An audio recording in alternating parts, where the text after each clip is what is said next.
Welcome to episode 1 of the Pile of Salt podcast. My name is Hank. With me today, they call him Big Dick Clap. It's Ben. The clap like HIV or something? I don't like that. What have you done? I'm so happy you stuck to Pile of Salt, though. Finally, we pulled one out of Ben's suggestion box. Hell yeah. Sorry, So, yeah. I'm looking up what the clap is. I'm pretty sure it's Oh, no, HIV. gonorrhea. Oh, gonorrhea. Okay, sure. As long as it's only gonorrhea. Yeah, so this is a thing I had suggested. I also believe I suggested it'd be perfect for Patreon content, but that we could discuss that later. We don't have enough viewers for that. Disagree. Or listeners? If we have enough people to support a SoundCloud subscription, I'm in.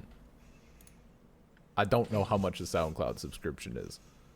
But yeah, basically, it's organized chaos to an extent. So, Pile of Salt is just for like some small topics. You know, maybe we don't want to spend a whole hour on something, but maybe we watched something or played something or did something that we want to talk a little bit about, or at least mention, or something to that effect. So it's a place to like pile up multiple things that otherwise either would not get mentioned at all, or we'd be waiting like a fucking eternity praying that there's an episode to mention this thing in. So yeah. There are topics, and we have a plan.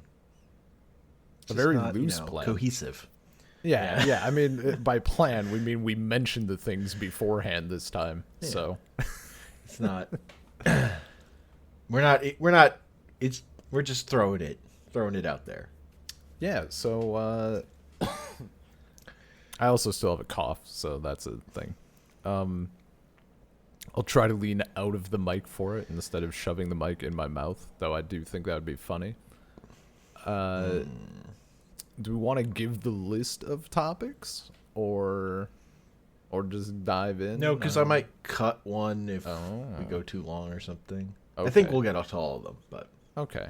Well, they'll be listed in the episode show notes. Really, what I'm asking, in a roundabout way, is since magic is one of these topics, are we doing it at the beginning or at the end or in the middle?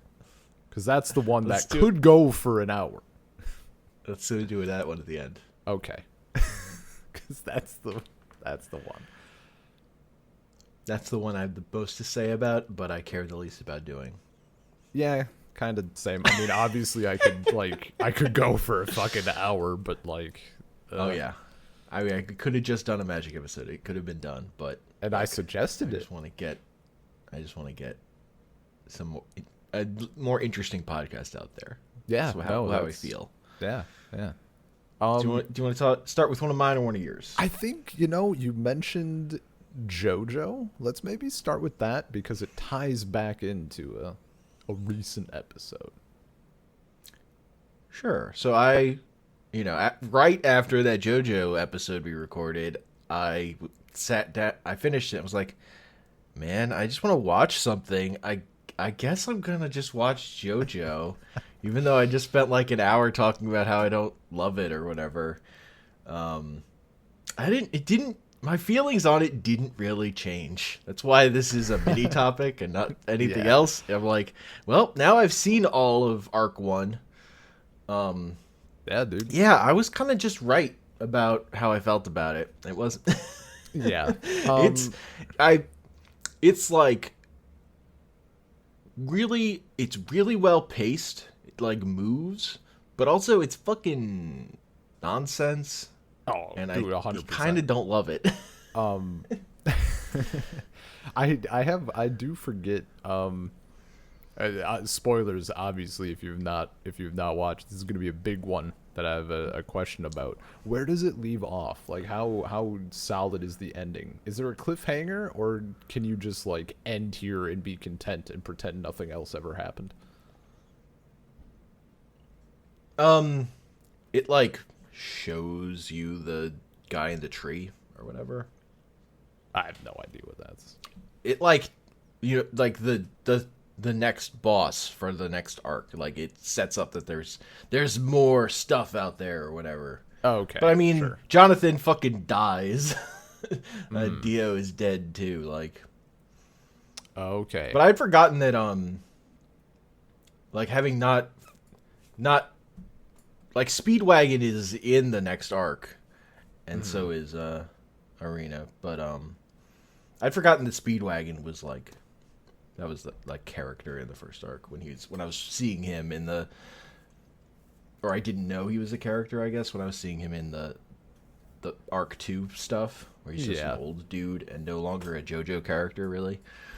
And they kind of they play on that, like, kind of along with the it's like fucking Skywalker and Palpatine. Like, you got Jojo and then, like, unmentioned, but also there's, like, a Speedwagon is a name that comes up all the time. Gotcha. Yeah. Okay. I ask because there's, like, they pull again, Star Wars is the perfect fucking analogy. Whether or not it was intentional from the beginning, they pull a Star Wars with some of the stuff in the end of the first arc, first part, whatever. Do they bring Dio back? I'm not telling you who they bring back and how they bring back people, or if they bring back people. No. Oh, okay. Yeah, it's one of those. No, I'm gonna pretend that you care enough to watch it instead of just Googling it at some point and being like, fuck you. Right now. I don't care enough to type it in. Oh my god. The disrespect. So, I mean, do you want me to just spoil it straight up? Do you want me to spoil it straight up? You'll never guess it. I don't care anymore. Okay, I'm going to tell you, though. I'm still going to tell you. It's Dio's head on Joseph's body. Or Joe. Oh. Yeah. So he wins. Well. I actually assumed that would happen. Okay. But, like, the like, it's set up like, oh no, the good guys win because Dio doesn't get to do that. But if Dio just gets to do that's just weird storytelling. That's cheap. Like, that's definitely cheap. Like, oh, I didn't do the thing. Well, I guess I'll do the thing. I don't like that. It's not. That's a cop out. Well, it feels like it's weird because it doesn't happen in part 2. Like, this comes up in part 3. So it's just weird that it feels out of order. Because otherwise, to me, it's something like, what would, like, John Wick 2, or there was another, maybe not.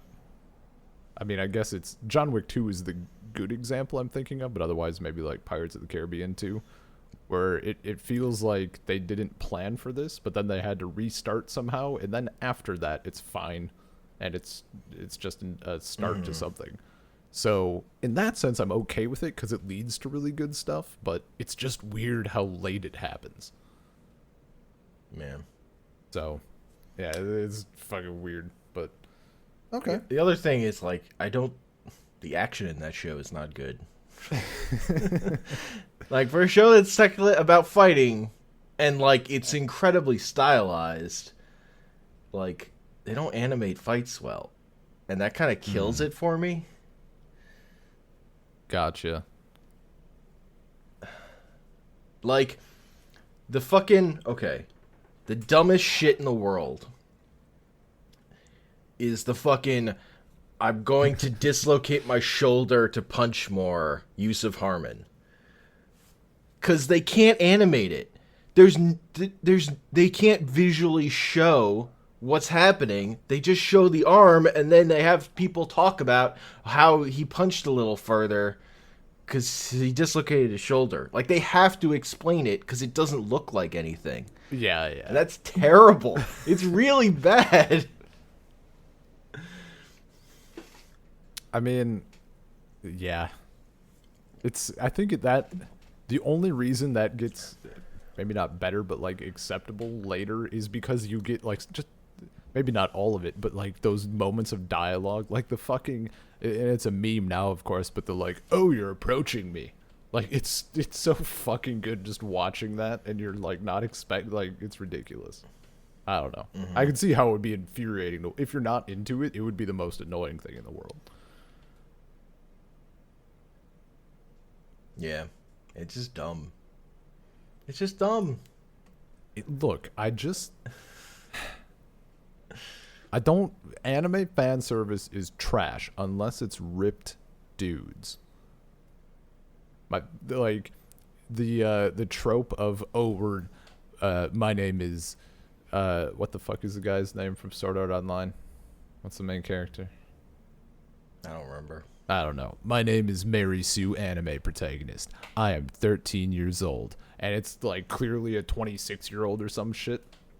I just love how far they exaggerate it later on in Jojo, where it's like, yeah, I'm 17, and he's like a fucking the strongest man in the world. At the beginning of JoJo's when they're like fucking 8 or whatever. Yeah, and they look like they're 13 they look like 15 short adults. Yeah. And then it's like we're in high school and they just look like fucking Arnold Schwarzenegger in his prime. Yeah. So that sort of shit just, I don't know, it tickles me. Yeah, I never liked the overly muscle thing. Never liked it.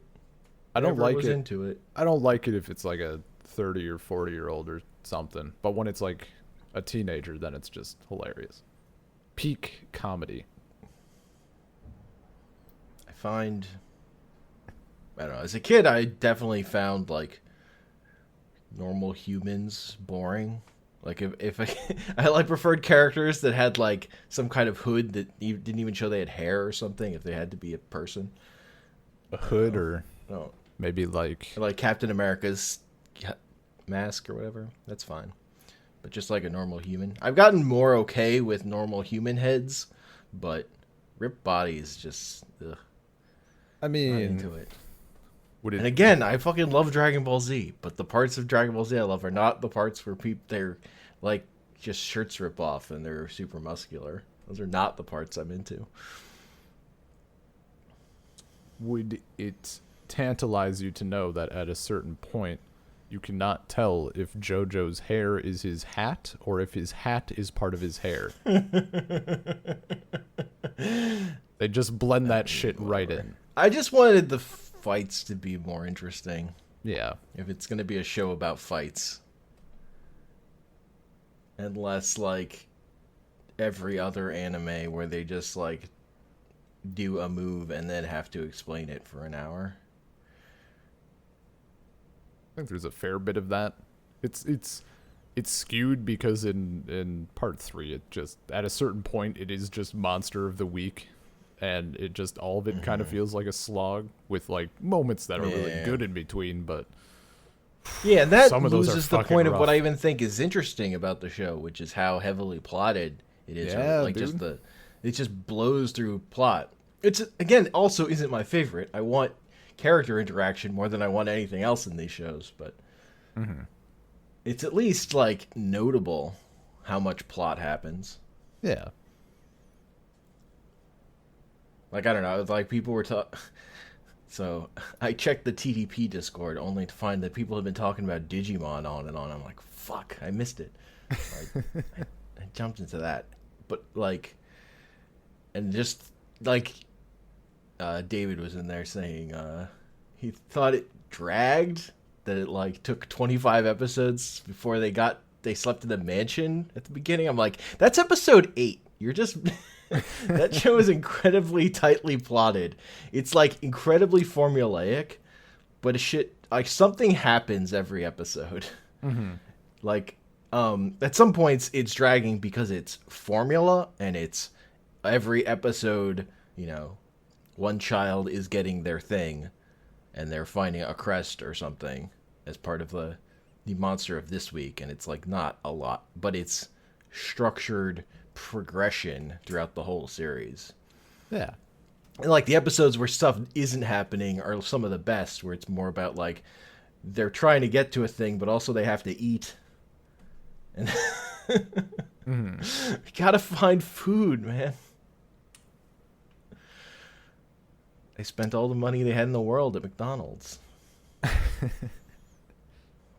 Um, unless you have more to say on JoJo, this is Yeah. actually a perfect segue. Sure. Okay. Yeah, Um, JoJo. I think I would rate it. I think I'm gonna do a tier list thing for it at some point, and I think it'll rate that first arc will rate pretty high tier. I just don't personally like it that much, mm-hmm. Okay. but I think it's on probably on par with like a core platform like show. I don't know. Like something for people to check out in case they're interested. It like sort of it's defining in a way. It feels like a bedrock show or whatever. Yeah. Okay. I mean, that many fucking memes, it has to be, right? Can't Dude, just the make memes that are so many. much better than You the can't show. make that many memes and not be it.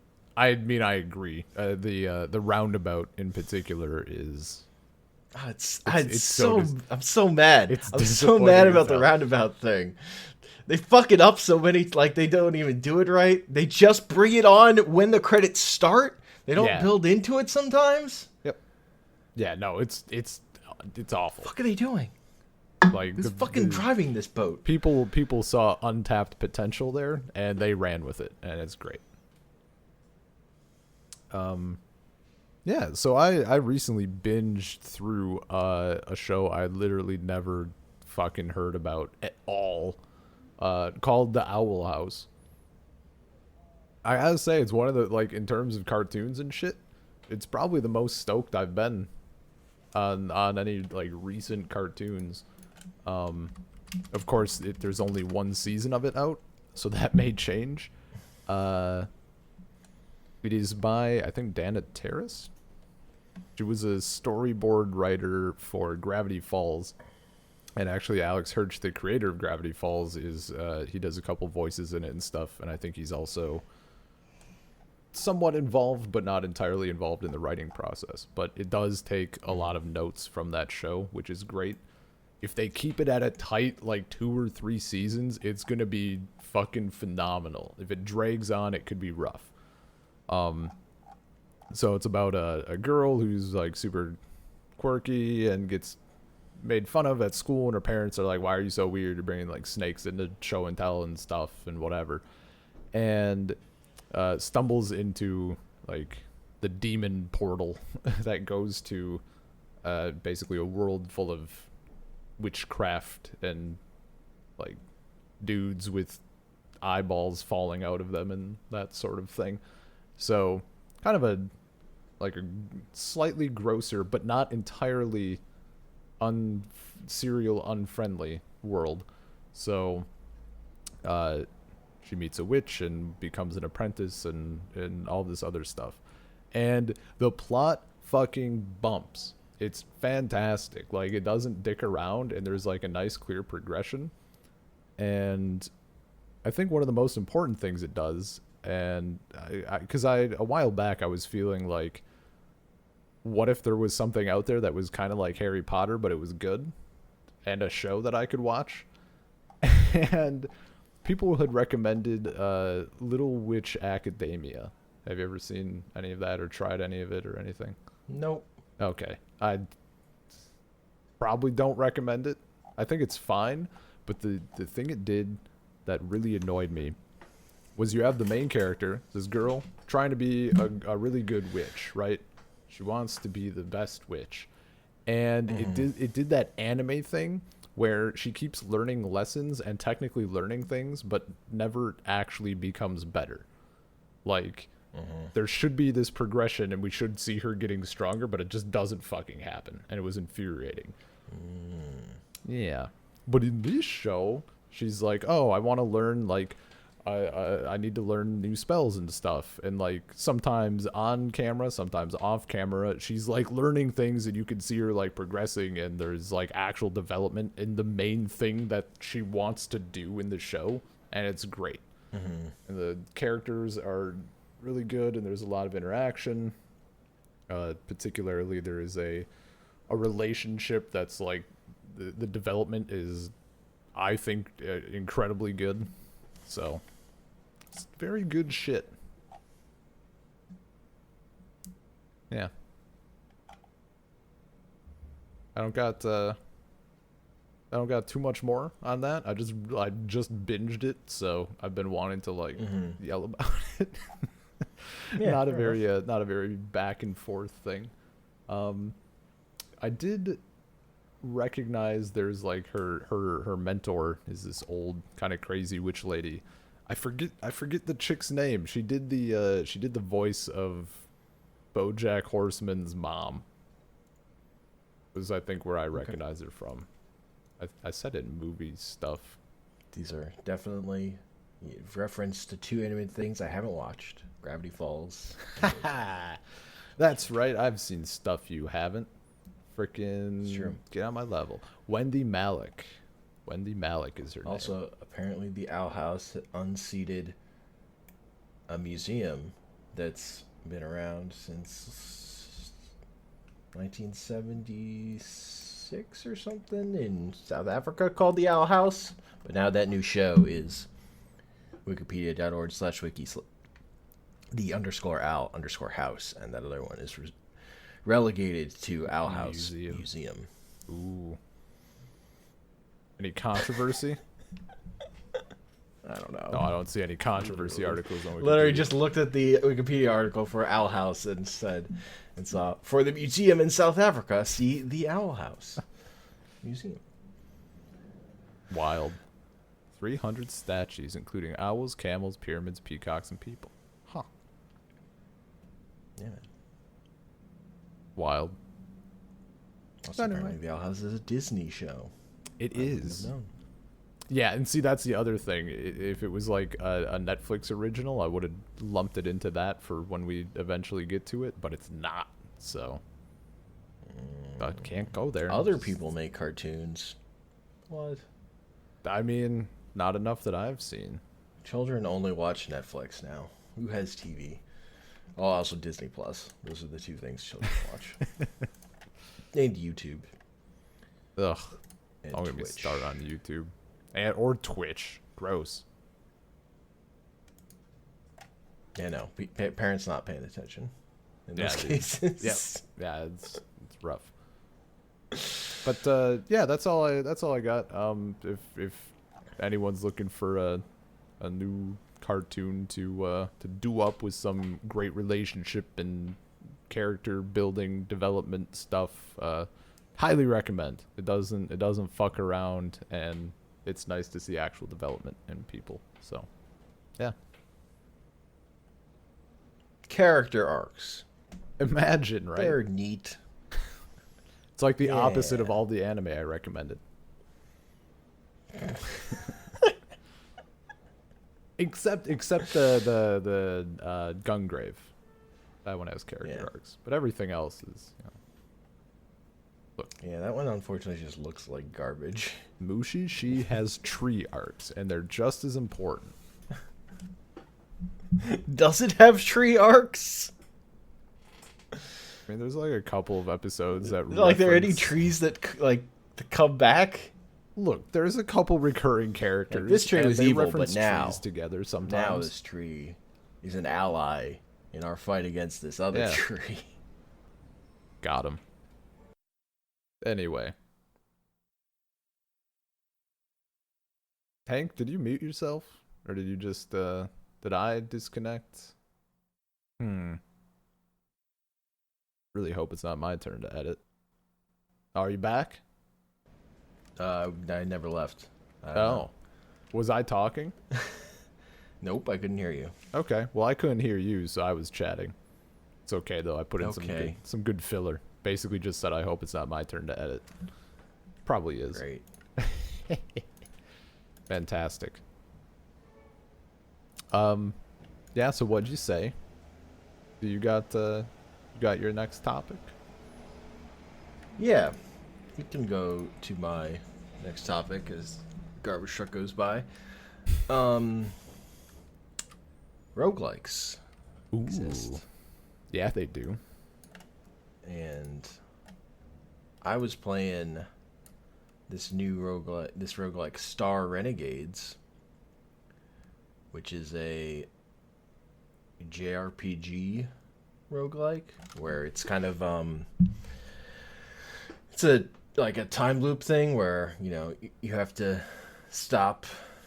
It's like a Edge of Tomorrow setup, kind of, where you have to relive this same fight to stop this AI thing, or everyone dies. Okay. But your character is technically the little robot who's just traveling back. Basically, when all your party members die, and then starts the loop over again. Gotcha. And you unlock more classes or characters to build your party how you want. And it has this cool timeline system in the fights where if you do attacks, they push the enemy back on the timeline for where they start their attacks. And if someone hits someone before they've attacked, it counts as a critical and like has extra effects and more damage probably. But like then there's like a limit to it. Like if you push them all the way off, they break, and then the enemy loses their turn entirely that round. But then they'll probably start out much quicker on the timeline next time, and they like won't be able to be pushed back. Okay. I'm looking at So it's very fun RPG combat. It looks like the pixel art is very good. Yeah, I'm seeing this is a pretty nice take. It's not like it's not like your normal like pixel art fodder. This is like a nice style.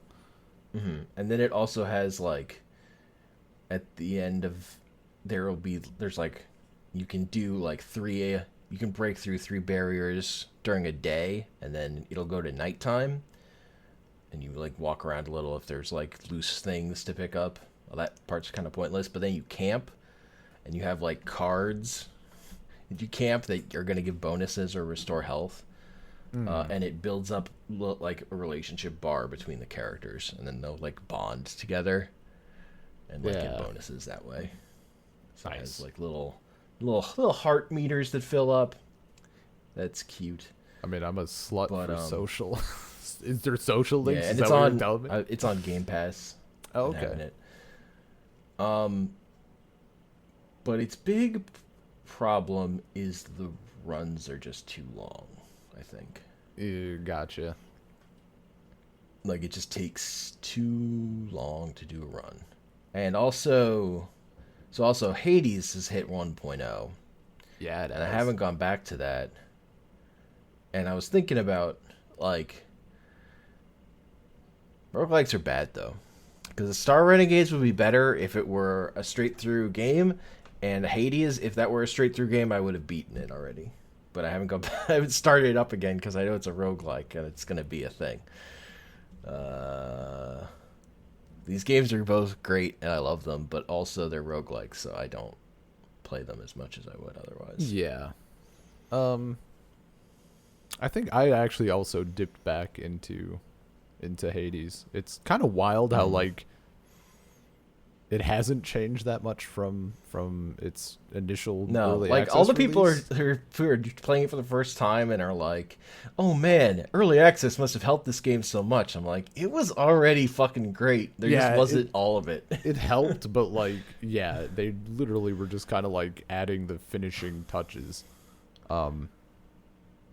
Honestly, like in that sense, it was a great early access because it's like here's an actually good like game. That already. game was really good 2 years ago, and it was like I don't want to like say it was close to finished, but it was pretty. All the stuff people great. are seeing when they're having their initial impressions, except there weren't all the weapons weren't in, but we're mostly there. Yeah, like the weapons. The combat might be a little tighter, but. They added some characters and stuff and more story shit, but like, yeah, for the most part, anything that's solid.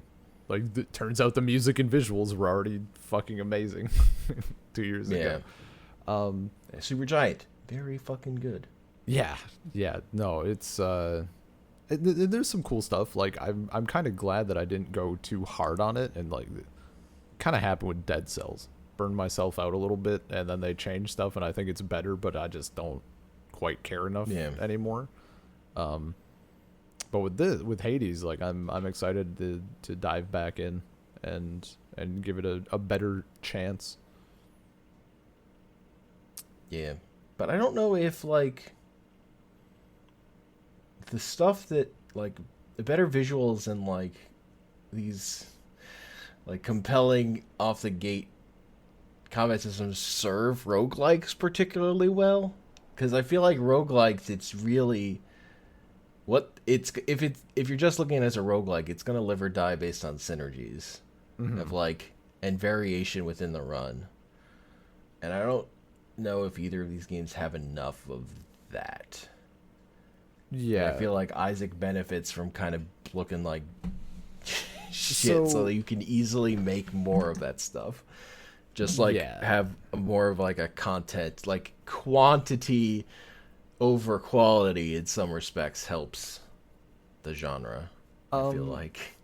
So there's at least stuff that like interacts with each other. There's also kind of the biggest thing when I was looking like considering things for my roguelike list, which is probably never going to get finished, honestly. It's a lot of time. But one of the things I was considering, roguelikes all the time. Yeah. Like the main difference, I don't think they would have to change like the fundamentals of the game to get it to feel as good as Isaac does from a synergy standpoint, because as soon as you are allowed to pick your weapon, you're fucked. Like, you're going to have some sort of run in mind. Like, these are the things I want. You're going to have a build that's in mind, and it gives you enough choices that you can, if you can't build that exact thing, like, I think there's room for variation, but it's never going to be as much because there's only so much you can do with each weapon. It would be, I don't know how they would have to do like a base weapon sort of thing like Dead Cells, I think, and then let you find them. But even that is kind of I don't know. It's a different thing, and I don't like it quite as much, but yeah. It's difficult to do, and like you said, the extra polish doesn't help for just putting a ton of shit into the game. Yeah, because then anything new you want to add, you have to put in that level of polish too. Yes. Yeah. I don't know. Like I really like Star Renegades, but it's like I get to the boss and I make him. I'm not defensive enough on one turn, and like my run's just over. And there's really that one's also worse about like actually giving you variations with the stuff you're getting. Yeah. Like your party composition matters a lot, and getting the big thing is like getting enough XP to get their later abilities, because they get really good. But there's not enough variation between a run, and the runs are long because you have to build up their level to get to the. And it's like a set number of encounters you're gonna have to get to every boss, so it's kind of gonna be the same length to get to any given part every time. Yeah. And there's less opportunity for you to become like completely overpowered and stuff. I don't know. As you go through different runs, you actually unlock better weapons. But okay. Yeah. So you're kind of getting you're progressing in that you're like there's better stuff available generally. But okay, sure. It's not enough. And the game I just think would be better if it could play more like a normal game. Where like a hard boss is a thing I could retry instead of having to fucking play through the whole game again to get back up to it. Yeah. And see, that's kind of the it's just annoying. It's kind of the feel bad with Hades for me is in Isaac, like people have proven time and time again that like that game is still largely skill based. You can have a shit run, and if you are truly good enough, you can overcome it. But you know, there's some sort of graph there of like, if it's bad enough, how good do you have to be to overcome it, and blah blah blah. But it feels like either there was nothing you could do because the game just gave you a shit hand, or you made a wrong decision somewhere. In Hades, it feels like, oh, I just hit the dodge button at the incorrect time. Like, that's how I die. It's not you got the wrong synergy or the game fucked you. It's just pretty straightforward, like, oh, well, the mouse cursor was on the wrong side of the screen and I had hit the dodge button. Or something like that. The skill is in the execution, not in the, like, figuring out what. Yeah, the knowledge. Finding the stuff and, like, making plays. It's how your tactics along the run. It's about the. Because your choices are also, like set. It's like, I get to this point. Which boon am I going to take? Mm-hmm. Like, there's not as many opportunities for, like, finding extra resources or whatever. Yeah. Yeah, and that's the thing, like, even, I mean, I had my Isaac streak, and I'd almost hit 1,000 hours. And there's so many different ways. I mean, not only to break the game, but, like, to kind of make the best out of what you have. Like, oh, I have a shitload of hearts. Maybe I can turn these into money somehow. Or I have a lot of money. I can turn that into hearts. And there's a lot of resource exchange and ability. And that's just not there in Hades. I'm curious. Like, it's just, I like the action of a hard action boss or a hard JRPG boss or something. But, like, if I lose, I don't want to have to fucking play the whole game to get back to that point. And I don't want to have the knowledge that when I get to the next boss, I'm going to have to do that all over again every time, too. Yeah. To learn that one. It's just annoying. I'm curious. I just want to fucking retry from where I was. I'm curious so there's another game that I mentioned briefly in Discord, like a tiny bit ago, that got an update as well. Nova Drift, and I think it's not like super popular or anything. It's maybe a little under the radar. I think it's underrated. I think that one I haven't seen anything about. It's not super new, but I think it's still like considered early access maybe. But again, like the game is there. Like it's not like it's bare bones. But it kind of goes against Isaac, but I think it's so far in the other direction of roguelites that I'm fine with it. And there's probably people who would say that it doesn't count because it's too consistent, but you're still kind of dealing with the hand you've been dealt. But it's very, very easy to tailor your run and say like, oh, well, this time I'm going to do a shield build or a drone build or just a straight, like, shooty build or something. And I almost prefer that instead of, like, the halfway thing that something like Hades or there's another one, Flame Break, where it's like, okay, well, I get to choose the thing I start with, and then after that, I'm just kind of hoping and relying on my skill. I'd either prefer it like Isaac, where it's like a complete base level, like nothing, and then the run just completely evolves and it could be totally different, or let me just like, I'm doing this today, and then go from there. And they actually have their way to kind of make it more of a roguelite experience, I guess, or like a more randomized experience. They're going to add a draft mode, so like you get to just choose from a very select thing and then see how far you can get, which that would be a fucking great Isaac mod in my opinion. Like imagine you get like however many items or something and then you get to just see how far you can make it. That would be great. Oh, that'd be so good. So my question, the other side of that would to me though is that? like, I don't know. The other side of this kind of game to me is Spelunky, which Spelunky 2 coming out, where that game you kind of have your tool. It's not really a roguelike in that like you're not unlocking that much more stuff. Like the stuff is there.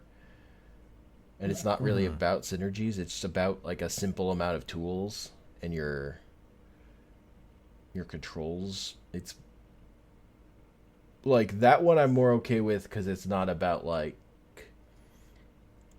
your progression is like really learning the game and just doing it over and over again in a different way. I don't know.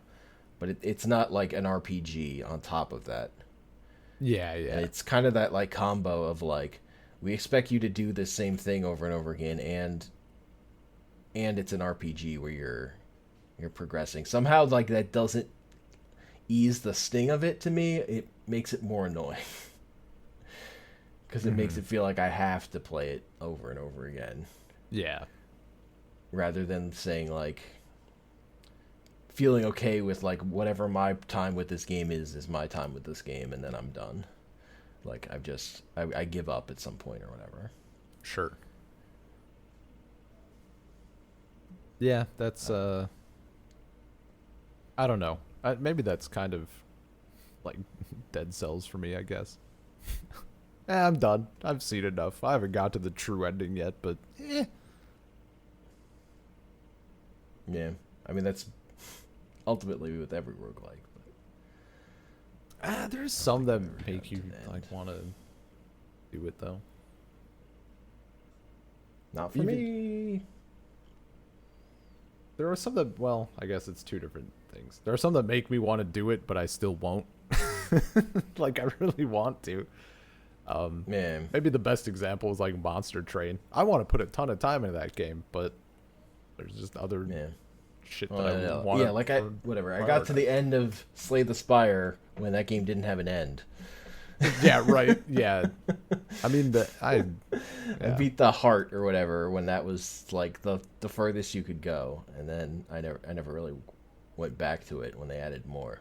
Mm-hmm.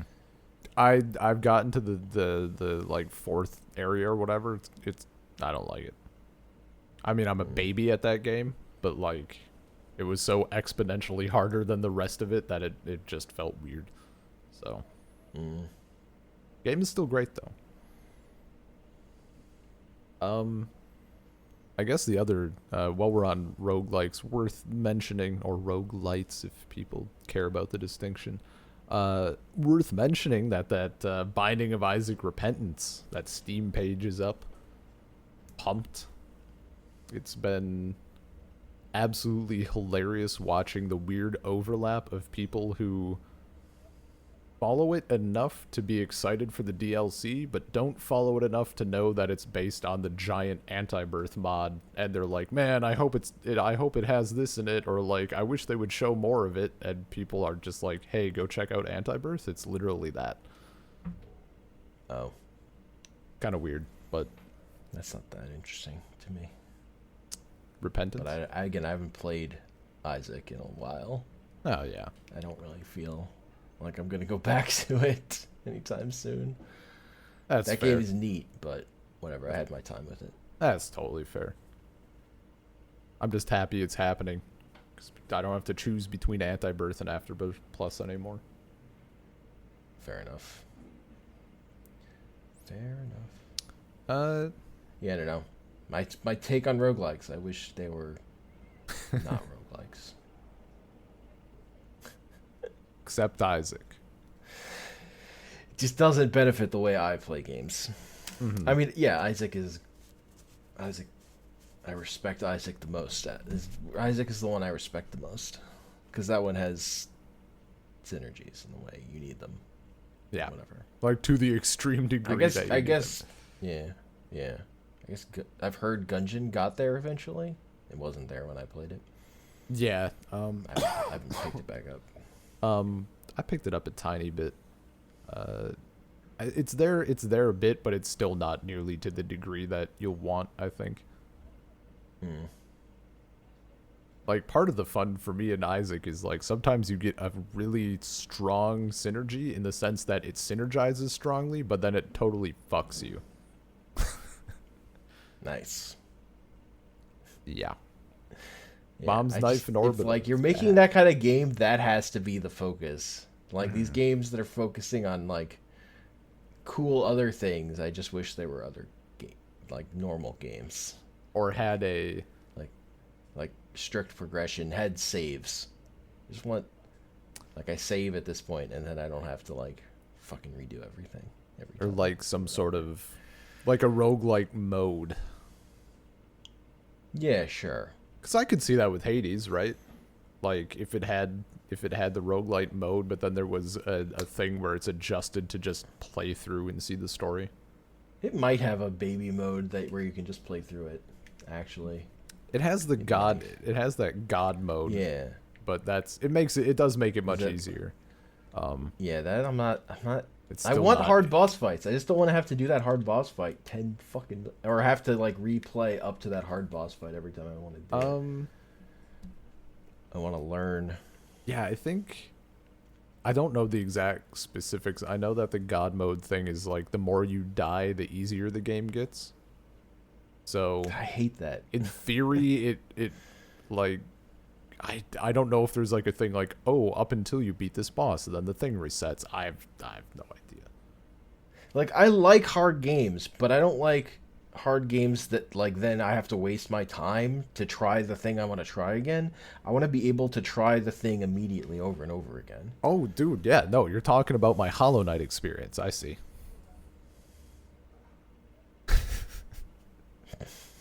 See, Hollow Knight was fine. No, it's not fine when getting to the boss fight again is the boss fight because you're bad at the game. When you're struggling so to you just- get there. You And then- learn every enemy so that you can kill them faster. Even And you just skipping kill them, it's it, like you a fly through the I don't level. want to fucking do 15 minutes of running back just to die to the boss again. It's just as bad. Yeah, but once you beat that boss, then it's done. You don't have Ugh. to beat the boss again. But it was too much. I don't have to I mean, start I'm the a- game I mean, over because I I'm a- lost to the boss once. I mean, I'm a baby, but it's not worth. It was not worth it all. I don't understand I've how told you my- can be a baby about this, but you love roguelikes. Because I'm like roguelites are fine. How much time do I have in Hollow Knight? Hollow Knight. Cause like How much time do you have in Isaac? it's different. You have to think like how long did it take me to get good at Isaac?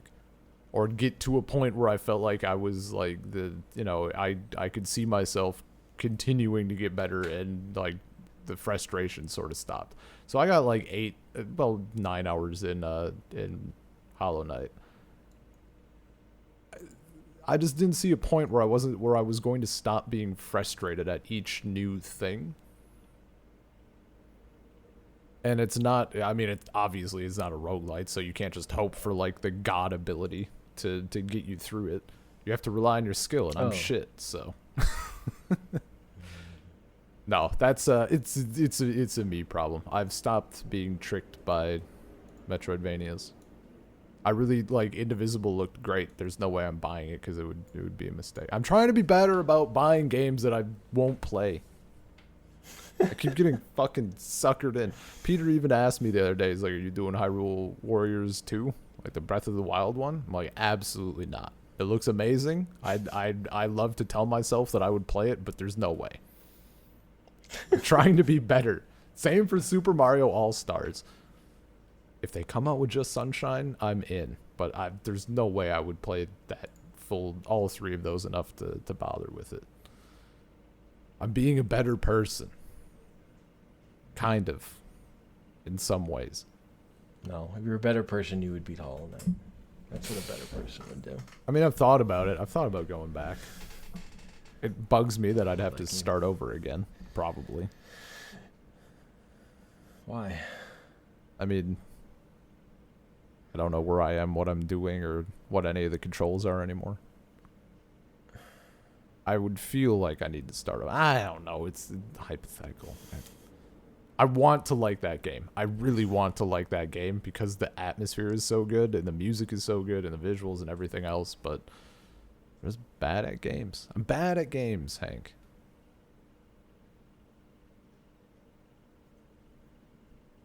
Anyway. You just learn the enemy patterns, and then you do it every time.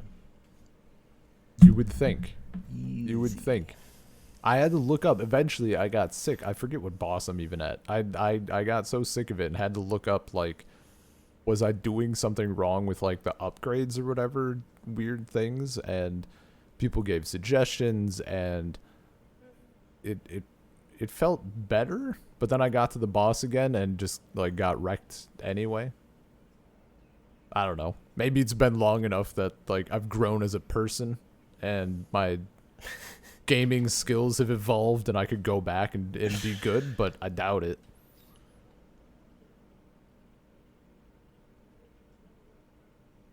I mean, it's only the best Metroidvania ever made. It's fine. Whatever. I mean, I don't disagree. As someone who's played probably like 3 Metroidvanias in their life, it's up there. The only Metroidvania I can think of that I've actually beaten is Dust and Elysian Tale, and that's like barely scraping in as a Metroidvania. Like, that's a fucking baby game for babies. Look, you could play... Okay, if you don't want to play Hollow Knight, I've got another Metroidvania for you. The Ben 10... Oh, no, I misspoke. Excuse me. The Daniel X Metroidvania for the DS. That got exponentially worse. That got so much worse than Ben 10. At least Ben 10 is like a respectable franchise. Fuck. Yeah. No, Daniel X Metroidvania on DS. Absolutely terrible. No, if I think if I tried a soccer ball. Isn't what I wanted today, Hank. This is not what I wanted today at all. I beat that one, I'll say. I was going to do... It's not very long. If I was going to do Metroidvanias, I would probably just do the Shantae games or Ori and the Blind Forest. Mostly because I own a lot of them. Shantae, I might bought and didn't play. Well, Shantae I did play. I wanted to like go through them, and I started with the first one, like the OG Game Boy one. That's rough. Like, that game is rough, and I moved up a game to like the DS one or whatever it was, or DSi, and it feels so much better. So that one might happen. Okay. I've heard Ori and the Blind Forest is more, like, maybe more, it's about movement and stuff.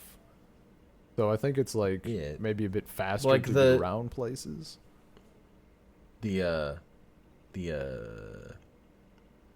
up front it feels better because the tools they give you for movement are really good. It's just the level design is not. It's like barely a Metroidvania game by the end. Kinda. Sure. Okay. So it's probably fucking perfect for me. Yeah. And like right. it doesn't have great boss fights or anything. The way I mean, Hollow Knight does. have you seen? I'm looking at the page right now. There's a big tree in the background.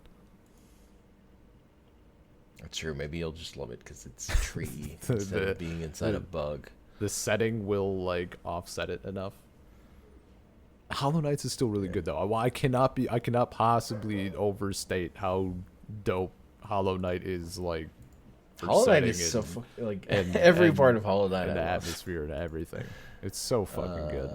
Like, the worst part about it is moving your up and down movement isn't. Yeah, it's a little great. The game isn't as rough. good as that. But particularly moving down, like, you kind of just can't see sometimes. But other than that, yeah, that game's so good, and its story is so good, the setting is so good, and its boss fights are very good, and it has a really tough platforming section that I love. Gross. So do you have any other topics before moving to Magic? Mm, I've watched like three. How many? I've started watched 3 episodes of the Digimon remake. Okay. Any first Uh, impressions? it's weird that they decided the way they're gonna retell that story was by starting like if the Digimon started with the R War Game movie, where like they fight Diaboromon Okay. and Omnimon appears. Like Omnimon is in episode 3. It's just Okay. weird structural pacing, and like the only characters so far have been Matt, Ty, and Izzy, and like a little bit of Sora. I like Kari and TK are in it a little too, but Hmm. none of the other kids are even in the show yet. And I was like in that TDP chat, people were saying it's like faster paced, and I'm like, not not so far. So far, it's like incredibly decompressed. We spent 3 episodes on one fight, and like it's got like way better animation. It's not relying on these stock transformations that and like attacks the whole time. Like they actually animated it, so it looks good. Hmm. But it's way more of like it's way more of an action show, so it's a little weird to me. Gotcha. There's been less character interaction than I would like, and more action. No hungry kids yet. No, they haven't even like by the end of the 3rd episode, they're in the digital world. They're in like the internet in the with the first fight. They're not in the actual digital world. So Yeah. they're in like a weird like void space instead of like by the end of the 3rd episode he ties in like this grassy plain with a big lake. It's in the Mm. actual digital world. Okay.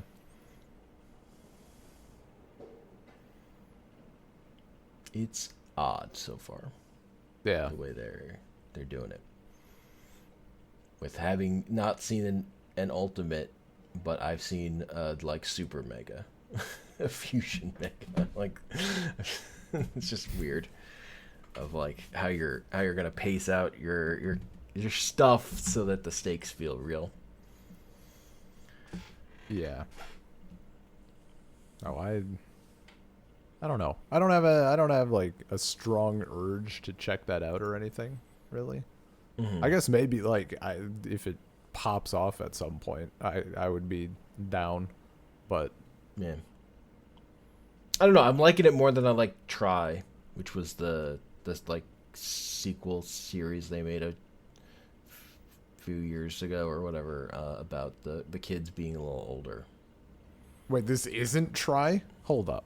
No, Is not no, try. I thought it was just try. no, no. Uh, This is God, Digimon Adventure like colon or whatever. colon, we're going to. It's just started. Try is like 5 years old or That's whatever at why this point. I'm like, damn, did it take him that long to finish? Why haven't you checked this out before, Hank? No, this That's why is I was. newer. I mean, I was confused, but I'm not gonna question This it. is a Maybe, reboot. maybe This you is a didn't reboot want where to fucking watch it. they're all the I don't know. designs, like Digimon Adventure. updated, It but literally is just Digimon Adventure with a colon. Fucking wild. Digimon Try was like a sequel series. This is a reboot. This is a reboot. Okay. Oh, and it starts in the year 2020. I mean, that would make it Yeah. worse by default.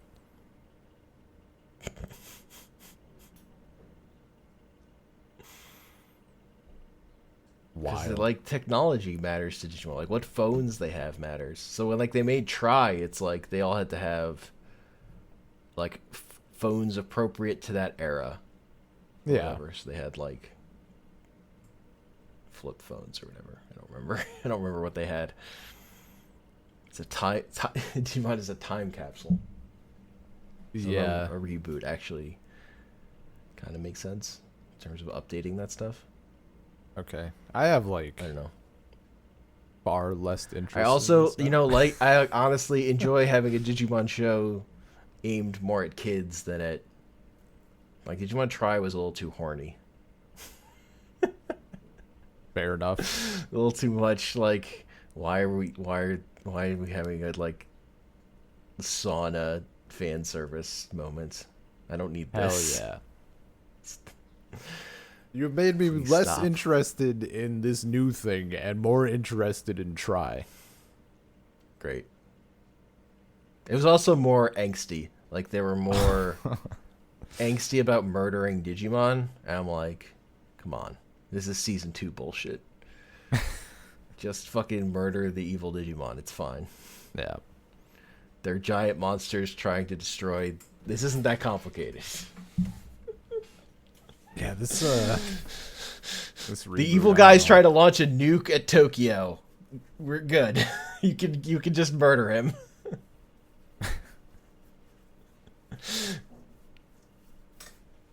Fucking wild. How did I don't know how I missed that. You know, I just you read things and you see things and it just slips in and out of your head, you know? Especially when you're me. Sure. You know. But yeah, no, I like those characters. So honestly, like the problem with Try was those characters weren't really those characters when they aged. They like made them. They all became somehow more bland in that show to me. They didn't have like, they weren't as defined archetypes. So but they also kind of just weren't anything. Mm-hmm. So I'm more excited about like them being just archetypes again and being able to bounce off each other in the ways that made Digimon good. But they haven't been hungry yet, so jury's still out. Yeah. Still waiting on them being hungry. I can't believe I missed this. I mean, I'm blaming you. I definitely told you about it because I watched like episode 1 a while ago. I thought like you were talking. I don't know, man. I don't know. I just thought you took a while to get around to it. Fucking wild. I mean, I didn't ever finish Try. I watched like the first 2 movies, I think. Oh, they're movies? But they were movies, yeah. What the? I saw. They were in theaters, even. I think. What on earth am I? Okay, I've missed many things here apparently. Okay. They were so spaced out, it was hard for me to like care. After I didn't like the first one. Yeah. I know that also in like one of the like the TV show, Digimon TV show they did before this, like there was an episode where Tai and Takato and like the main characters from like every show like showed up in some crossover thing. It sounded dumb and fun, but I couldn't watch like 70 episodes of this other Digimon show to get to that. Yeah. Or whatever. Yeah, yeah. Okay. Well, you know, I learned stuff today. Yeah, man. Want to talk about magic for an hour? Oh God. There are 2 very quick, like absurdly quick. One is like a mini topic. Space power metal prog rock project by Ayreon Anthony Lucasen, Ayreon, released a new album, and their shtick is that they always get a ton of guests. The guest page on Wikipedia is hilarious because no album has like the same people working on it, so it's like a list of like a couple hundred people. And he had like a fucking incredible lineup of people, and some of the better people, in particular the lead singer from Twisted Sister, Dee Snider, and a girl from a like a doom metal-ish project, Cammy Gilbert, I forget. Really fucking great, and just underutilized them, so that was kind of disappointing. Like, you finally have you have an old white dude, and you have like a fresh take for this sound that is Cammy, because she's a black woman, which is new for this and a very welcome addition. And just people singing, like the dude singing most of this was just the generic kind of white dude that always sings. And it's fine, like the sound is good, it's solid, but goddamn, I was so excited. So that was disappointing. But what can you do? I'm still waiting on the comic that comes along with the album. Yeah, it does a lot of concept albums, so it's like the whole big thing. The other thing was the another No Man's Sky update. It's ridiculous. It's fucking ridiculous. I can't believe. Finally, one of the things that people have been joking about for ages, the sandworm from like the original E3 trailer or whatever. We finally got fucking sandworms, dude. Nobody thought it was gonna happen. They put the worm back in. And other huge things. It's crazy. I've been watching a few. How did they have it in the game before, but it took this long to get it in? Because it was like a. I mean, obviously, it was just a like scripted thing for E3, but to actually get it to work properly, I guess, and have the event or something, like it just didn't work super well. I don't know, but they added like weather effects and like changing unique dynamic clouds and like super fucking crazy like world possibilities. So before it was kind of samey with planet variants and like stuff you could see, and now people are like, yeah, so my planet just has like a massive canyon running through it. Like I jumped off the ledge and it took me a solid like 5.5 minutes to fall to the bottom. Like, it's crazy. It's absolutely absurd. And there's, like, volcanoes and shit. They added mega structures, so, like, these old, like, towers and shit that people have kind of been asking for. More animal variety. It's nuts. It's just, it's, like, simple stuff, like, just aesthetic and appearance, but it's stuff that people have been asking for ages, and, you know, weren't sure if any of it would make it into the game, so... It is just crazy how that game is still coming out with new shit that's good, and like how far they've bounced back. Well, they had to do a lot to that game to ever be able to release another game and have people buy it. Well, yeah. they were that's the thing. That's like, do any of these people who worked on this game have a future in making another game if they can't salvage this eventually? I think yes. I think the other people who worked on it do, but like Sean Murray would have been fucked. Yeah, that's fair. But that month, I was thinking when I saw the trailer for the update, I was thinking about like after release and it got bombed and did terribly and everything, like they just shut the fuck up for a month and worked, and like said literally nothing, and just how, yeah, it's wild. I mean, I love it. I don't play as much of that game as I want, but I love that it's there, and it looks so good, and it just bumming around in creative mode is really cool to look at all the planets and stuff. Good time.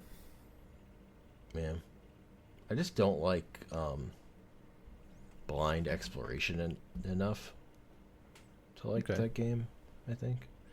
Also, like the version of a game like that where you get in a ship and just go to a planet, fucking Outer Worlds did it, or the Outer Wilds. Yeah, I said the wrong one. Yeah, you did. Outer Wilds did it way more for me in that it had a small solar system of planets, but they're all like an interconnected system. Mm-hmm.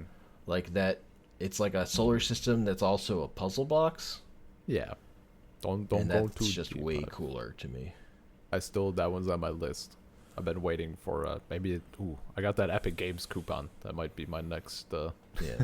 So like every like the planets have like, you know, strong gimmicks that connect to something else, or like, Sure. and you, and it's like Majora's Mask, and that like there's a set timer in which the universe is going to end, and you have to get to certain places at certain times to experience certain things. Like, Gotcha. it's just an immaculately built yeah thing. Well, like, every piece is constructed, but it just also has the thing of you get in your ship and you just go and you go around this whole planet to planet. It's like a tighter game, isn't it? It's not meant to be like a sandbox, infinite, whatever. Yeah. Yeah, no. And what I don't want a sandbox infinite thing. I want a tight game. But like the thing that was so cool at the time when they showed that trailer for No Man's Sky of like you get in your ship on a planet and you take off and then you fly to another planet that you land on. Like that was the part of that was compelling to me. But what I wanted was a discrete game. Yeah. And even then, the Outer Wilds was like too much exploration for me to actually play. I love that game, but it's just not for me to play. Sure. I want a playthrough of that I can really enjoy to watch, but I haven't found one where I liked the person doing it enough. I'll do it. Hell yeah. Play through it and let me watch. This is all I want in the world. It can finally an excuse to stream without talking too much. I can just play the game, so Hank can experience it through me. I need a person talking, like experiencing it. Oh, that's like that's long play. That's the other thing that obviously for No Man's Sky, like when you're landing on potentially thousands of planets, like the fact that they all felt the same was shit. They finally added gravity. So, like, occasionally there's low gravity and you can just, like, hop across the planet. Fucking finally. That's good. Yeah, that's all I got on that one, really. Just a neat thing. I don't play the game enough, but it brings me joy to see that it's still popping. Yeah. We started playing Deep Rock Galactic. That game is fucking great. Holy shit. That game is good. A little salty. No one invited me. Salty. I mean, if you had been around with us, we would have played more D&D board game. I know. And you went and played a game that I would enjoy. I mean, we all bought it. We were all willing to buy it and play it right then. I might have bought it. I've been looking at it. You would have bought it and not been around to play with us. It's not about feelings, Ben. It's about you live in Russia. I know you've played it multiple times. Traitor. But you've played it twice, Ben. That's multiple times. I believe the second time I might have been around. No, you were definitely asleep. Well, because it was maybe I would have stayed up. You were asleep. I think you were already asleep. Well, probably by the time. To you. Did you see John say? Did you want to play Deep Rock Galactic? I saw him exclude me from the invitation. He didn't. He just said any Deep Rock Galactic boys around. He didn't specify. It just all happened. We all happened to be around eventually. No, that has been on my. It has been on my radar, and it's also that game is 1.8 gigabytes. It's such a small file size because it has no textures. Yeah, dude. It's so cool. I'm absolutely down to try it, and I will be trying it at some point. Yeah. It was such a good chaser to GTFO, which was just too fucking hard. Like, that game's super neat, but it's too fucking hard. I know it's like, how rogue-likey is it? I guess, like, for something like GTFO? No, Deep Rock. Deep Rock? Like you going on missions to different areas. Okay. And then the areas are like procedurally generated. Gotcha. So they're like different biomes. Okay. And how does the it looked interesting at a glance. I don't know too much about it in depth. So you just have your character that you get like armor and equipment and weapons and whatever, and you're just like kind of doing RPG. You're leveling up a character and you're leveling up your like account level, your minor level or whatever. Okay. That's also gating some stuff. Interesting. and you're like building up perk points, and like you don't have your, I don't know, and also like the upgrades are pretty modular, but like you'll unlock a tier of mods for a weapon, and there'll be like three choices, but they'll all be really meaningful, good choices. Gotcha. Like it'll be like deal more damage, armor shredding, like clip size or whatever. Like it'll be everything will feel fucking useful, and it'll be like, oh, what do I actually want here? Mm-hmm. So that's good. I mean, at And some the point, guns feel good. The music slaps. hell yeah. Dude, guns feeling good is such a huge thing. Yeah, all the traversal abilities that people have are like fucking really useful for certain situations. Yeah, I mean, if I'm around at some point, I'll certainly get it to try, like, put my 2 hours in for a little trial or whatever. Yeah. It sucks that it's apparently another 4-player game. But, Yep. Yeah. Also, it's a 4-player game. yeah. So, I mean, if I don't like, I mean, I'll try it at some point. Because I think me and Mark were talking about that at some point. Like, Yeah. both had Also, it eyes was on on sale, which is part of why we all grabbed it. Someone could have mentioned. Sale would have been tight, but whatever, it's fine. I'll drop the 800 rubles. Yeah, Maybe. it's no longer on sale. I will try. Because again, being more careful about what I buy. Yeah, no, that's fair. It has been a good I've just financial been decision. seeing stuff on it and going like, that game looks fucking perfect. Yeah. Because it looks like there's plenty of shit going on that it's like interesting, but also it's not like incredibly punishing and difficult. Mm-hmm. Just like good, like, oh man, we are kind of overwhelmed, but Yeah. we can pull through. See, my big thing for a game like this, like, Killing Floor is fun, and I know it's not like Killing Floor or anything, but my problem with stuff like Killing Floor or Left 4 Dead or whatever other similar things is like, there's not, like, I don't give a shit about the part where we're killing zombies or whatever the fuck. I care about when I get to do cool stuff to my character. I want those upgrades. I want those fat mods for my gun or something. Like, that's where I get off, so. Oh. This has more of that. It just needs to have some, because, like, did Left 4 Dead have anything? It's been so long since I've played. No. Well, no, Left 4 Dead didn't have any RPG elements. Yeah. See, like, if there's something at least I could unlock, and, like, Killing Floor has it, but it doesn't feel, like, quite enough. So if there's even a little more... The thing Killing Floor doesn't have that Deep Rock has is, like, teamwork stuff.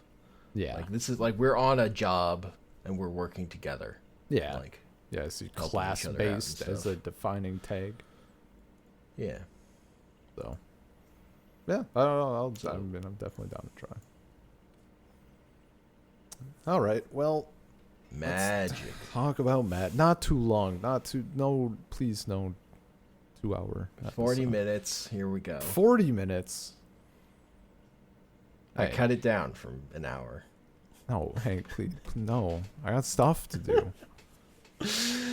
Well, then let's get through it quicker. All right, Magic's dead. Okay. It's not dead. See you next week. It's fine. Honestly, the part about Magic that pisses me off the most are all these people who were like crazy about Standard in the time when I wasn't playing Magic and are like, the game's dead now because ramp is good or whatever. Like the idea that like Magic is only good if combat happens. And I'm like, my favorite forms of Magic in general that doesn't apply to. That doesn't apply to Commander. That doesn't apply to Vintage. Like, why do I want that for Standard? I kind of like, if Standard were all about like 2/2s versus 2/3s, it would get boring if I'm playing this much Magic anyway. Like, honestly, the high power level of standard has kept me way more engaged. As long as I just need there to be more than one deck. Yeah, yeah. The parts where they fuck up is where there's one deck, and they've kind of turned two decks into one deck with the Euro ban, Yeah, which is why I don't like it. Adventures and That like there was this build of the Adventures build that just plays Uro and Lotus Cobra and doesn't need Uro, and they just banned Uro and made that deck now the best deck to play. yeah. And it's stupid because that deck was right there. So, like I 100% saw that that's what would happen if they banned Uro. Oh And yeah. that's what I hate when they like. I can see the thing that's going to happen because of what they're doing, and they don't. I mean, Like the reason why people are they should see this coming. the reason why people are calling it dead is a combination of that and then the Walking Dead things, which are two different issues, but like I don't know. Of course the I forget what the exact comment was, but you know, just your usual exaggeration, but like yeah, what are we going to have in standard from like, you know, 5 years from now? Is it going to be like, well, I tap my Darth Vader to crew the Nebuchadnezzar from the These Matrix, cards aren't going to be in and standard. and I deal, 800 damage to you on turn 2. I don't fuck they're putting people. a Darth- I mean, it's just Yeah. Like they only put those Walking Dead cards are only in Eternal formats, which is not historic or modern even. it's still Like Eternal gross. formats are Vintage, Legacy, Pauper, which they won't be in because they're Mythics, and EDH. You know what I could They're for understand? EDH. It's terrible. Like it's really bad that they didn't assign them actual cards. I don't really want to defend it, but it's just like it doesn't actually affect any of it has nothing to do with the arena stuff. It has nothing to do with standard. So it's No, just it a has separate nothing to do with standard, but like I think people were chill with the Godzilla stuff mostly, and I think it fit quite well. Again, it's right? fine because they can the problem is gameplay and the ability to reprint cards. And if you have these cards as only Walking Dead cards, then Wizards has to make that deal to be able to reprint them. Whereas Yeah. the Godzilla cards, even the one that they didn't have a real card version, the box topper Godzilla, like they made up a fake card that it corresponded to in the set. Mm-hmm. Like that regular, the only version that exists of that card right now is Godzilla, but it has an actual Magic card if they need to reprint it that it corresponds to. Yeah. And these Walking Dead cards, they just didn't do that with, and I don't know why the fuck not. Particularly when Marrow's like, "Oh, we could do it in the future." It's like, why didn't you just do that? Because this is the thing that people are like, making unique cards is the thing they've already stopped doing with box toppers because people freaked out about it so much after they fucked up with Nexus of Fate so bad. I think. Like, it's just another unforced error. It's just dumb. See, I feel like for a lot of people, kind of myself included, why the fuck Walking Dead? Like, have you seen that card? It just Yeah. it's stupid. Like, it's kind of, it's not really I mean, aside from the fact that, like, Walking Dead hasn't been relevant for, like, 40 years now. Yeah. Like, why are you doing this now? And also, like, yeah, Godzilla, like, fit thematically. Like, Dungeons and Dragons would fit right in. I mean, there you were got your people who fantasy felt shit, the but, reason like, I'm not getting on about this is because there are people who said the same thing about the Godzilla stuff because they didn't care about Godzilla, and like, But what if it's like a I kind of know, progression? like, What if it's a progression, though? Like, and my problem, even if there's it no doesn't affect there's no standard, progression here. They made a deal because they could make a deal, like. dude. AMC decided that this was a deal worth making. It's hilarious that it's literally the TV show The Walking Dead, not even like the comic. It's just yeah. It's AMC's The Walking Dead. What if at some point, like, fucking NBC decides that they want Magic the Gathering players fighting Where's Michael my Scott. NBA Magic the Gathering cards? Where's my LeBron James? Magic LeBron card? James and Michael Scott crewing the fucking Firefly ship. I don't want that. Even as alt art, like that's just dumb. It's just stupid. Nah, I don't care. It's fine. I care. Whatever. Do whatever. Do whatever as long as you can reprint the card. You so say it doesn't become too expensive. Yeah, except they already haven't done that. So what happens when Michael Scott is an overpowered exclusive box topper from the NBC store in New York City? Now what? He's warping the standard format, but there's only some of him to go around. Telling you. That's why I have a problem with it. It's a potentially slippery slope. I'm not on about that slippery slope shit. I'm on about what is this in terms of like actual what they're doing. Well, it's gross at the very least. It's gross. It's dumb. Dumb and people gross. shouldn't buy it. If you don't like it, don't buy it. Well, yeah, but you know who likes it? Collectors. Like, I mean, not if they can't sell it to anyone. Yeah, but then when they get their real card printer, people call like down if people actually care about this and buy it, then fucking we're wrong and people liked it, so they bought it. Like at some point, it's that. I think I mainly agree with the people who are saying like it should have been a silver bordered thing. That'd be absolutely like if it's silver border, fuck it, do whatever. Like print the Michael Scott card, Grimlock card.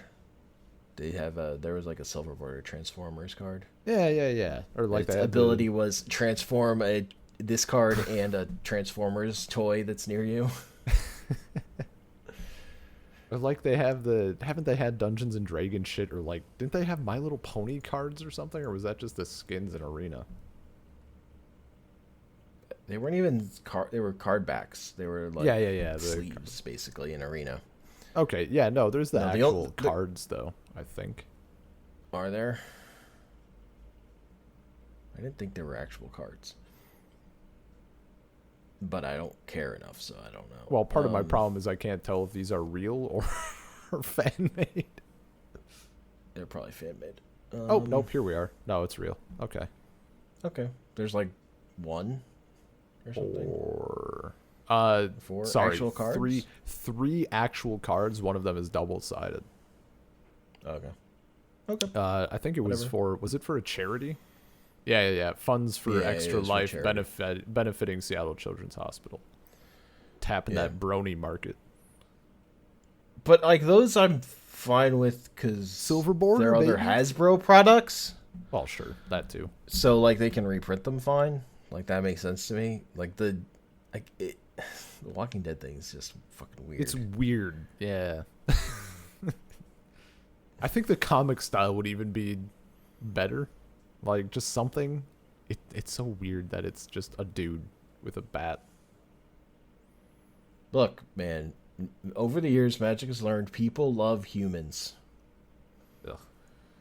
They literally, Lorwyn did poorly, and they're like, why did it do poorly? Because there weren't any humans in it. People like humans. People like plants. So I don't agree with people. I don't care about humans, but people like humans, so. Yeah. I mean, and this is, like, it's stupid, and it sets kind of, like, some bad precedents, but, no, the standard thing is more annoying. Yeah, no, what I care about is the Magic I play, not these cards I'm not going to buy. I don't really care about those. And, like, the chance of me actually seeing them in person seems pretty fucking low. So unless they're actually unpopular, unless people actually do not buy them, then you might see one. If people don't buy them, then I won't see. No, I forgot the secret layer you can only get directly from fucking Wizards, right? Yeah. Okay. I thought you meant like a time limited special event. I thought you meant like see them in stores, but you meant see them in play. No. I get that now. It's fucking words, Hank. Yeah. The thing I didn't see in stores that because it all sold out was Jumpstart. That never showed up. Oh, that checks out. I'm still mad about that. Jumpstart was botched. Yeah. It's just like if you're gonna make the set, fucking put it out. Like I don't know.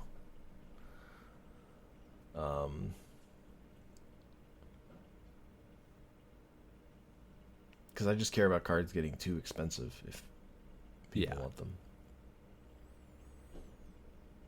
But I don't want these fucking Walking Dead cards, so I don't really care. Like, I'm not gonna build a Walking Dead zombie. Do we deck. have all of them? Do we have all of them? Like, do we know what they all are? No, they only showed two that of I them saw so far. I think okay. Two. But I only actually bothered to look at one of them. I was like, this is like interesting, but not actually something I would build my deck around. So I wouldn't like. It's not a mechanic that I think is good enough to build an EDH deck what if around they for me. release one with a good mechanic? There are plenty of other commanders. Yeah. I don't like expensive legendaries. We've got plenty of them. I don't know. My other thing is the reasons I think, the thing that people I feel like aren't mentioning enough with in terms of why standard is broken is because I think it's partly they have to keep the power level high because they want Brawl to be a thing. And they got to support Brawl by printing cool commanders that make people want to play them in that format that people only play on Arena. I was gonna say to prop up their already dead thing. That didn't work. But I mean, again, they made these cards like a year ago or whatever. There's like such a long lead time on when the cards are made for when they actually come out. Yeah. Which is part of the problem with Magic. Like they're not able to adjust quickly when shit's broken because their lead time is so long. Honestly, I wish they would just I wish they just need to not print 4-mana cards that break double your mana. Yeah. They need to stop that. They've made 3 of those, all bad, all broken. And I don't know. My other problem was Uro was not a problem, and he didn't even feel that good when I was playing him. Like, he wasn't the problem. Because Uro was so fucking strong. Yeah. Our Omnath was so strong. I know what you meant. I got you. Like, Omnath is the card. Because that's the 4-mana card that doubles your mana. Yeah. Uro probably should be banned also. Because it's like your backup plan for these decks where like if your main shit doesn't work, you can always just escape an Uro out of your graveyard. But the thing is, Uro doesn't synergize with the spell lands because you can't put a spell land into play off of him. Mm-hmm. So he actually didn't synergize great with this set where you want to be just not playing as many basics and you want to be playing lands that are also spells. Because those cards, just having those is incredibly powerful. Yeah. But like Uro, you still need a number of. So I've been going hard on those spell lands, so Uro has been less good in my decks because I have less like face up lands to put into play than normal. Mm-hmm. But now there's less reason to like that dynamic in your deck building is gone. So you can just load up on spell lands and not worry and just play adventures and rely on Lucky Clover is your other broken card instead of Uro. Yeah. I don't know, man. I don't fuck with any of that Omnath stuff. I'm all about that scutate. Uh-huh. You don't like winning, is what you're telling me. I mean, 2 wins in a best-of-3 format with a best-of-1 deck is not too shabby. That's fair. I had no chance against the Omnath deck, but, Man. I'll take like 20% of the blame on that one. Pops. Look, man, I'm just out here to play mono black and then play colorless and historic. Hell yeah.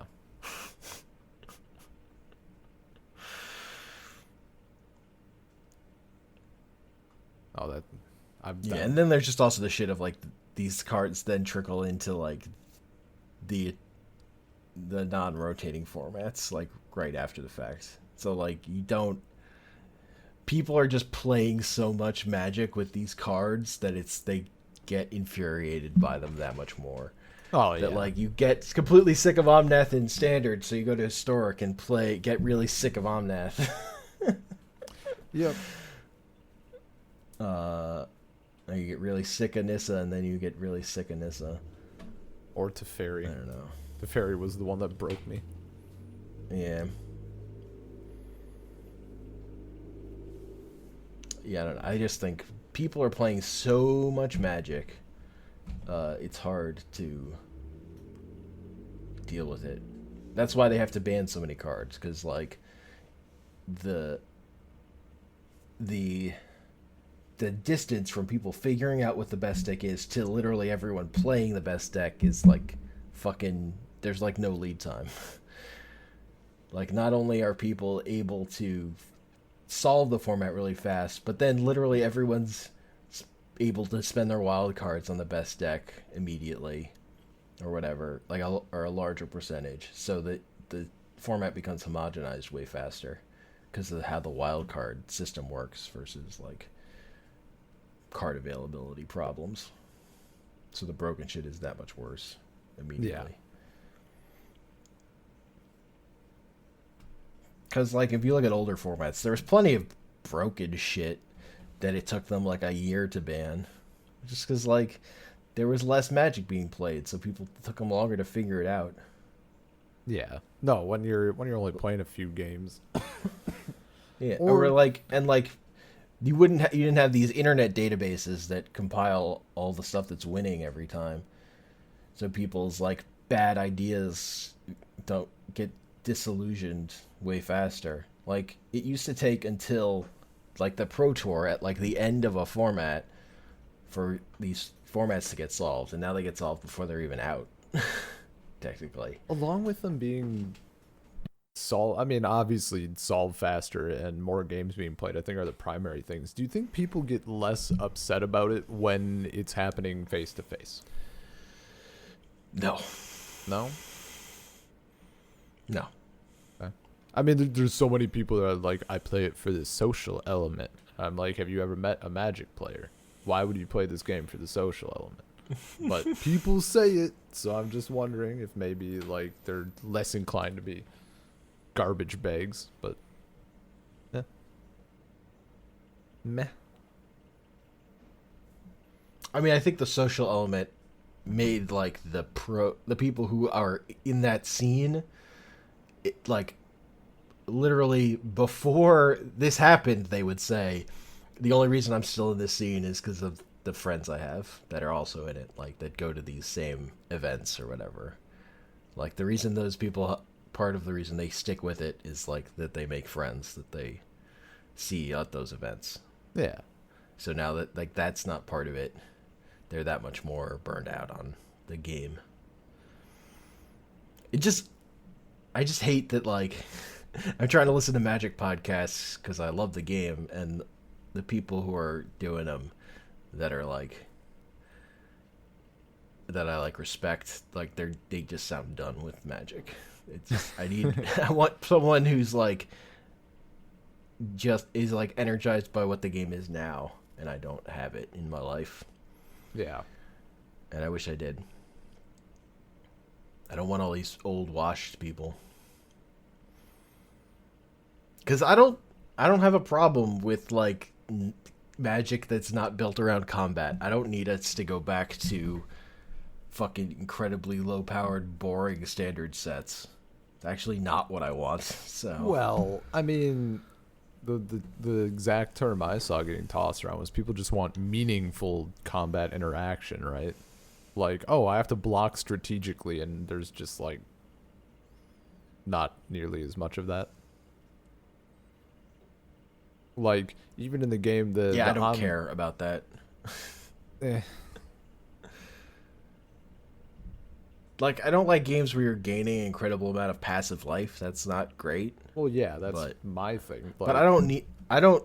They're like opining for a type of magic deck that I don't have I don't have attachments to that period of magic that they're talking about, mm, like Cons of Tarkir block or whatever. Like that's not a period I was playing Magic in, and like I always played in multiplayer Magic where like shit was always overpowered anyway. I mean, there's a Like middle ground. I have not played that much Magic where it was like I've played limited. Limited is where I've had that, but I've never played constructed Magic where like every game was combat was super meaningful. Like just it's literally not been my experience with the game. Yeah, So I I don't have like this fucking nostalgia for this thing that I haven't experienced. So it's kind of I think it's people like getting. I just don't share this experience. The game they love isn't the game I love. So I mean, I share part of that, but like I want also com. limited exists. Just play limited. It's fine. Yeah, but depending on how you do it, like can be you still have to play constructed to play limited unless you want to fork over money for it constantly. And then to like get more stuff, you have to actually Yeah. win in constructed or limited, I suppose. Does limited count for the quest? It does, right?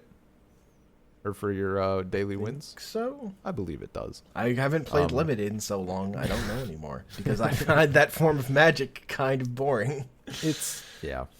Comparatively, I like high-powered magic. I just So I love vintage, I the most broken format. I just miss when Or I want to be able to hit people in the face and win without overcoming crazy stuff.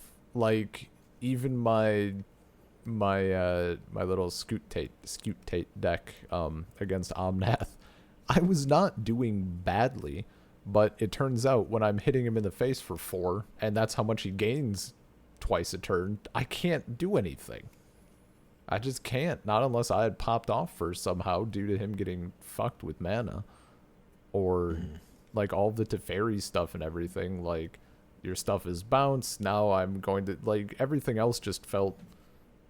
I think it's not entirely true, but it just felt like combat was like the weakest way to be playing the game. And then like you have Embercleave, which is another thing, but that also doesn't bring like the meaningful blocking decisions that people want oftentimes. But I think people are overreaching, like wanting every game to just be combat would be boring as shit. But it's just felt like you need to have the level of deck needs to be so fucking powerful, and combat strategies just don't get there as often as a general strategy instead of like a you want finisher. format diversity. That's the thing. Yeah, basically. You want format diversity. You don't want like I didn't play in during Theros block because there was like one deck. That's when Arena was of this area of standard was broken to me. When it wasn't the green deck, oddly enough, it was Jeskai Luca was fucking boring, and it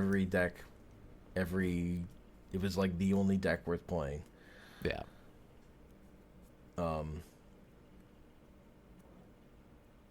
Like at least with the green decks, there's so much broken green stuff. There's some variation between picking your broken shit you're gonna do. Mm-hmm. I don't know. Anyway. I don't want to complain. I love Magic, and I'm enjoying playing Magic still, and I hate that all I hear of the people who I listen to who talk about Magic is like them sounding completely burnt out and done with the game when like that's not how I feel about it at all. That's not my experience. I really like playing Magic. Even Yeah. though Omnath is stupid, I still find the games fun. And I find it more fun to try and like attack a best deck if I can. Like, it's more interesting to build a control deck when you have a specific deck you're trying to fight, and Teferi isn't in the format. Yeah. When you can act like you can actually cast Counterspell in this format. So I don't know what people are complaining about. I mean, they were complaining about Uro, and Uro was not the problem. So I'm kind of like, Well, not this fuck time. everyone. Yeah, people would just. I can't like the number of people who are like just ban Uro. They'll be fine. It's like you're idiots. you don't actually see what's going on. So I don't know. Yeah, it's messy. I mean, it'll be fixed in like a couple months when they ban Omnath after everybody's bought their packs and shit. Yeah. In that way, actually, I'm mad they turned 2 decks into 1 deck. I'm mad that happened. It's kind of gross how Arena is for this when you think about it. Like, I mean, I guess maybe paper would also be bad. I don't know the exact structure for competitive play in paper, but like in theory, people would stop buying packs because they assume that Omnath is just going to get torched in a month. But also in that month, you could climb all the way to Mythic 100 or whatever using Omnath. So in Arena, people are just crafting the shit out of him because you're not investing money, obviously. But in paper, I don't know. It's this weird system where like he's probably gonna get banned soon, but I'm still gonna play him. Not me. I mean, I'm not a piece the of thing shit. to remember is like the number of people who attended Magic tournaments and the number of people who play Magic, like that disparity is fucking huge. Yeah. Absolutely. that is a large difference. So like, and the people who talk about Magic on the internet that like are available to listen to are the people who attended those events because they were that deep in the game. So like for them, they will have to buy the expensive cards because you need the best deck to win. So Yeah. and then like they would play the tournament and then that deck would get banned. And then they couldn't resell their cards or whatever. So I don't know. Well, it's the age old. It's like with draft, right? Am I picking the money or am I picking the win? Do I think I can win? I pick the money every time, baby. Not even a debate. Yeah. Whereas like if you're a pro, you're playing for the money is if you win. Unless that unless you're that dude who pulled the Tarmogoyf. Do you recall that?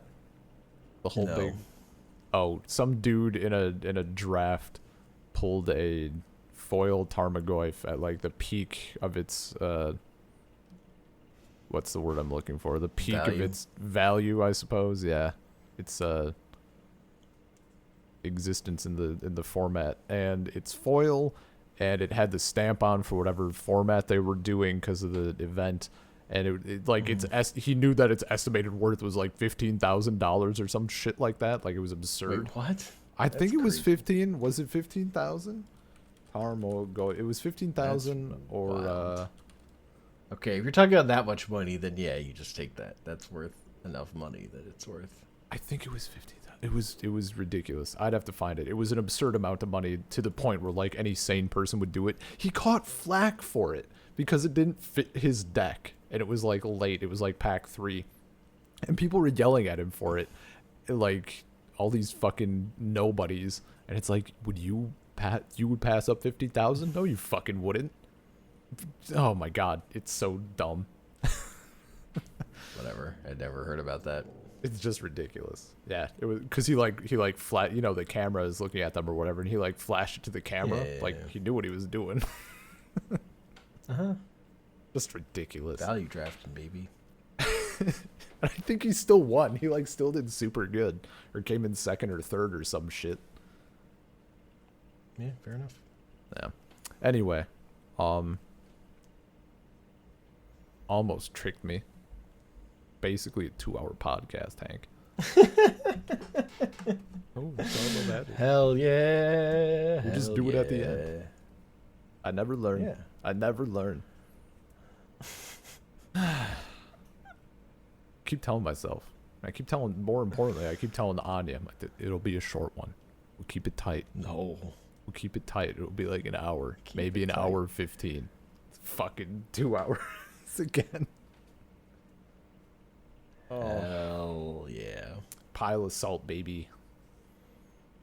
I mean, we had magic on the list and other things. I don't know how you thought. I mean, I should have just said magic first, is my problem. I should have known. I should have known that. It doesn't matter where we put it.